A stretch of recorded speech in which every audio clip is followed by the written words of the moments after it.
Hadirin wal hadirat kaum muslimin rahimani wa rahimakumullahu jami'an. Ada beberapa pertanyaan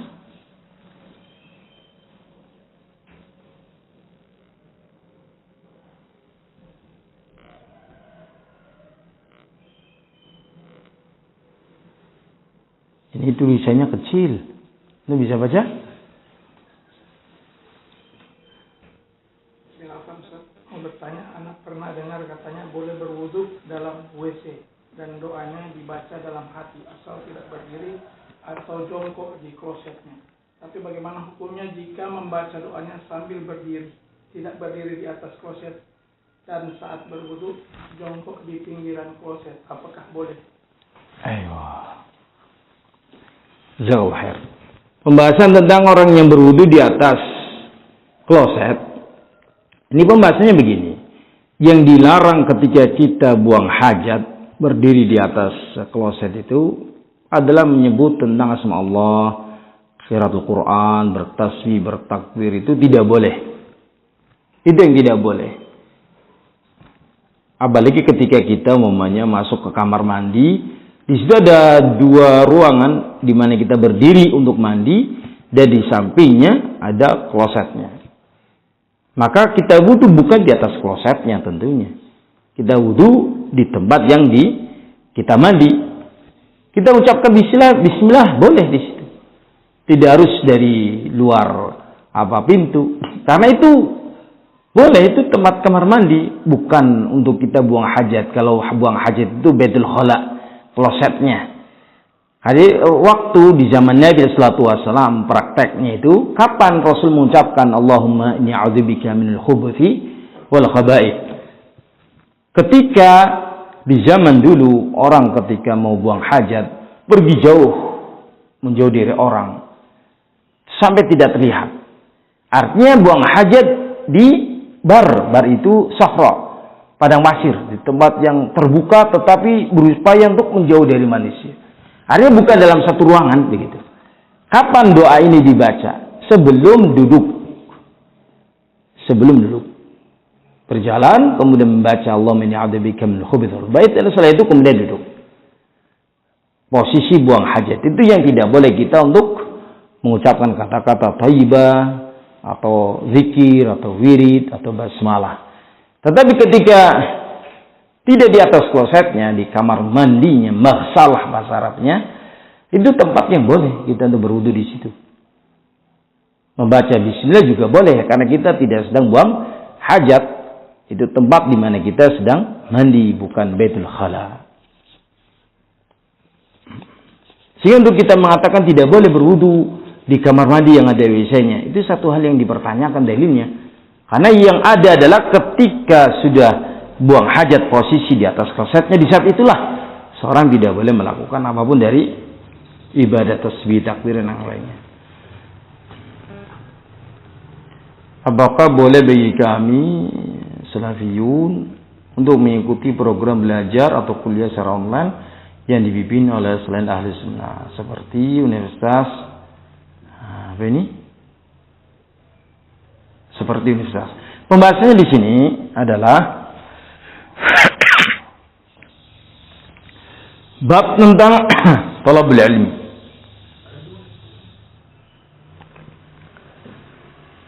Tentunya kita ketika mencari ilmu adalah kepada orang yang kita yakini benarnya akidahnya dan benarnya manhajnya. Al-Imam Muhammad bin Sirin beliau mengatakan inna hadzal ilma dinun fanzuru amman ta'khuduna dinahu. Ilmu ini adalah agama. Maka lihatlah kepada siapa yang mengambil ilmu agama ini. Libya. Di sini yang perlu kita terangkan adalah ketika seorang itu mengambil ilmu dari orang yang telah kita ketahui manhajnya menyimpang, dia membawa bendera Ikhwan Muslimin atau Sururiyah. Kita hindari, jangan sampai kita talabul ilmi di tempat itu. Karena larangan kita bermajelis dengan ahli bid'ah. Beda halnya jikalau ilmu umum. Hanya sekedar kita ikut belajar online 1 pekan sekali atau 1 pekan 2 kali. UT, Universitas Terbuka. Pernah mendengar Universitas Terbuka ya? Universitas tanpa atap karena terbuka. Ya bukan begitu maksudnya. Universitas terbuka yang itu awamun nas, perkara duniawiyah hanya sekedar untuk mencari jasa yang disahkan oleh pemerintah, karena di saat nanti mudir-mudir pondok kita yang memegang tampuk kepemimpinan di marhalah mutawasithah atau di marhalah aliyah, mereka harus memiliki gelar, dan itu aturan pemerintah. Hanya sekedar itu saja. Kita tidak mengambil ilmu darinya, ilmu din, karena ini tidak berkaitan dengan ilmu din, berkaitan dengan ilmu duniawiyah yang lain. Tetapi ada hukum asalnya, semua itu adalah dibangun di atas kehati-hatian. Ketika kita belajar kepada orang yang sekalipun awam, harus berhati-hati. Tidak berarti kita membolehkan diri kita menceburkan kepada kebatilan dalam rangka perkara yang tidak prinsip. Jika kita dizolimi oleh teman dekat kita sendiri selama bertahun-tahun tanpa pernah dia mengucapkan kata minta maaf, salah atau tidak, karena sudah terlalu sakit, kita mendoakannya keburukan tentang dia, apakah boleh mengharapkan keburukan terhadapnya? Ada pertanyaan tentang seorang yang dizolimi oleh orang lain, apakah boleh dia berdoa kejelekan bagi orang lain? Itu boleh. Nabi mengingatkan Mu'adz bin Jabal ketika diperintahkan ke Yaman, ketika berkaitan dengan zakat mal. Rasul mengatakan, wattaqi da'watal madlum, takutlah kamu dari doanya orang yang terzalimi. Fa innahu laysa bainahu wa bainallahi hijab. Dikarenakan tidak ada penghalang antara doanya orang yang tersakiti dengan Allah Subhanahu wa ta'ala. Artinya orang yang terzalimi boleh bagi dia mendoakan kejelekan bagi pihak yang berbuat zalim kepadanya. Di antara dalil yang menyebutkan hal itu adalah salatu da'wat mustajabat. Ada 3 doa yang pasti terkabulkan. La syakka fihinna, tidak ada ragu padanya. Yang pertama, da'watul musafir, doanya orang yang musafir. Yang kedua, da'watul madlum, doanya orang yang terzalimi. Yang ketiga, da'watul walidi ala waladihi, doa kejelekan orang tua untuk anaknya. Hadis ini menunjukkan bahwa boleh seorang yang terzalimi mendoakan kejelekan kepada pihak yang berbuat zalim, bahkan dijanjikan masih terkabulkan. Karena itu berhati-hatilah kita, jangan sampai berbuat kezaliman kepada orang lain. Ittaqul zulma fa inna dzulma dzulumat yaumil qiyamah. Takutlah dari perbuatan kezaliman, karena kezaliman itu adalah kegelapan nanti di yaumil qiyamah. Tetapi perlu kalau itu adalah sahabat kita, teman kita, saudara kita, ahli sunnah, perlu kita untuk menegurnya, mengingatkannya, menasihati, dan berbuat seperti itu menyakitiku. Sampaikan agar dia memperbaiki diri, jangan melakukan hal itu lagi. Kita diberitakan untuk menasihati. Ketika sudah dinasihati dan dia terus melakukan kezaliman, maka ditakutkan, diucapkan, kalau kamu seperti ini terus, saya tidak tahan, saya akan mengadu kepada Allah Subhanahu wa ta'ala. Nah, kalau sudah begitu, hendaknya dia takut, jangan sampai dia melakukannya lagi. Afwan Ustaz, jika tamu istri ingin bertamu ke rumah, haruskah dengan izin suami? Bagaimana dengan tamu suami yang ingin bertamu ke rumah, apa harus dengan izin istri? Dalam hal ini, hadis Nabi sallallahu alaihi wasallam sudah kita sampaikan, liman takrahun, ayyadana, meminta izin kepada suami ketika istri hendak memasukkan tamunya, orang yang dibenci oleh suaminya. pada hukum asal ketika itu adalah saudara kita Ahlussunnah Salafiyat berkunjung ke rumah kita, tidak harus minta izin kepada suami. Tetapi ketika dia tahu bahwa suami tidak suka umat ini umpamanya, suami tidak suka kedatangan tamu ini, maka minta izin. Zaman sekarang ini bisa dengan WA, bisa dengan telepon. Adapun kalau seandainya suami mengizinkan dan dipastikan ini suami senang kalau umat ini datang, maka tidak ada kewajiban minta izin kepada suami. Adapun kalau tamu suami, asal suami di rumah itu urusan suami.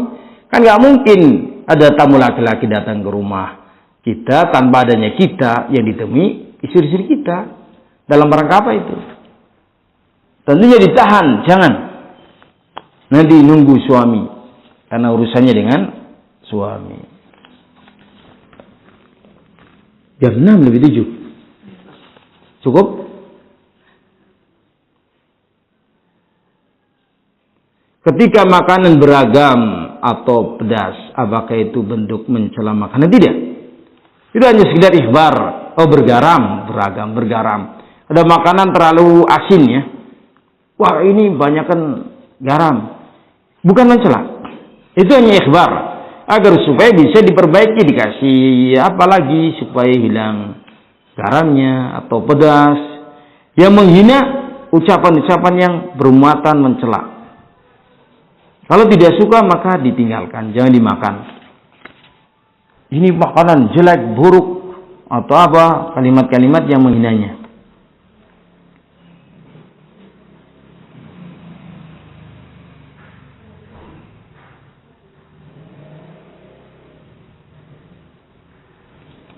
Afwan Ustaz, bagaimana dengan suami yang ingin berpoligami tetapi istrinya akan minta pisah apabila dalam berpoligami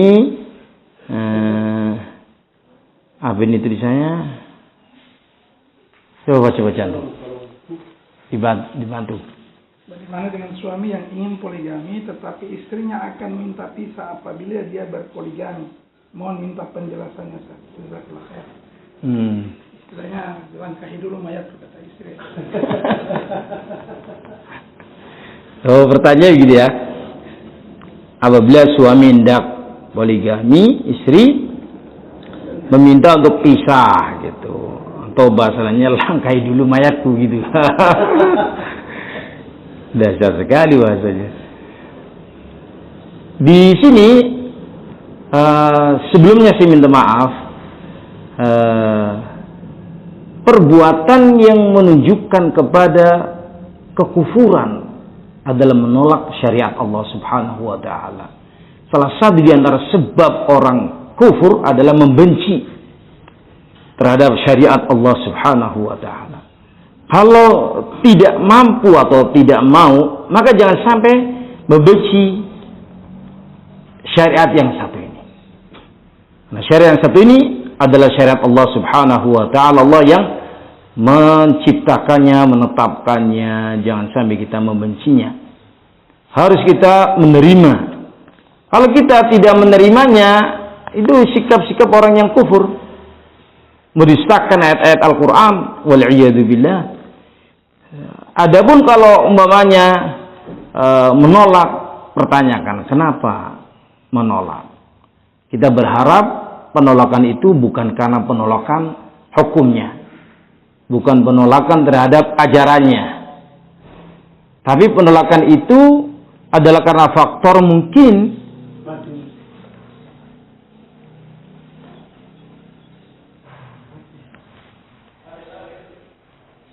nanti apa? Distrik? Ya, ada nyala saluran.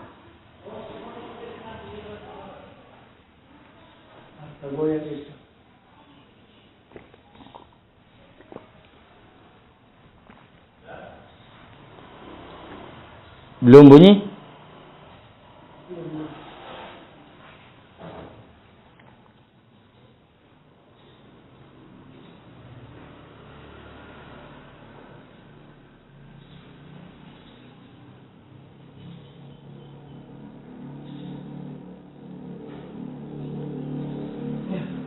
Sudah? Ya, alhamdulillah. Ini bukan sabotase ya? Tidak, saya hanya bercanda aja. Kalau seandainya penolakan itu karena mungkin istri merasa suami belum mampu, maka dibicarakan, dimusyawarahkan kriteria mampu itu apa dan bagaimana. Sampai satu titik yang cerah di saat kemampuan itu ada, istri juga sudah legowo, hatinya terbuka, maka bisa dilakukan. Dan itu adalah syariat Allah Subhanahu wa taala, dan itu semuanya adalah ibadah kepada Allah Subhanahu wa taala. Istri bersabar dalam melakukan amaliyah yang satu ini, ibadah yang satu ini. Semua pihak bersabar agar bisa tercapai kehidupan yang harmonis. Istri pertama, yang kedua, ketiga, semuanya. Problem namanya saja bahtera. Ada saja ombaknya. Tetapi dengan sikap-sikap yang tadi telah kami sampaikan, mudah-mudahan bisa mendapatkan kehidupan yang indah, yang baik dalam berumah tangga. Yang terakhir yang saya sampaikan dalam perkara ini adalah yang ingatkan bahwasanya tidaklah Allah mensyariatkan sesuatu yang zalim bagi hamba-hambanya. Bahkan Allah mensyariatkan yang terbaik bagi hamba-hambanya. Kita berpikir kalau seandainya tidak boleh menikah lebih dari satu, laki-laki hanya punya istri satu, mau dikemanakan para wanita itu? Yang mereka masih membutuhkan kehangatan seorang suami, yang mereka masih merindukan dan yang lainnya, akan jatuh pada perzinahan yang begitu dahsyat ketika ini tidak diamalkan. Wal'iyadu billah, itu terjadi ketika mereka yang bercerai dengan istri atau ditinggal meninggal dunia, suaminya meninggal dunia, maka pelariannya adalah justru ke tempat-tempat lokalisasi. Wal'iyadu billah. Itu sudah satu hal yang rahmah dari Allah Subhanahu wa taala syariat ini.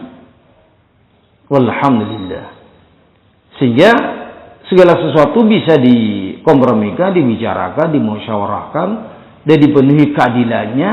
Tidak ada kezaliman selama suaminya berbuat adil, agar jangan sampai dia menzalimi satu dengan yang lainnya. Maka dipelajari ilmunya dan dipelajari konsultasi dan yang lainnya sebelum melangkah ke arah sana. Wallahu a'lam bishawab. Ini yang bisa kami sampaikan. Lebih dan kurangnya kami mohon maaf. Subhanakallahumma bihamdika asyhadu an la ilaha illa anta astaghfiruka wa atubu ilaik. Assalamualaikum warahmatullahi wabarakatuh.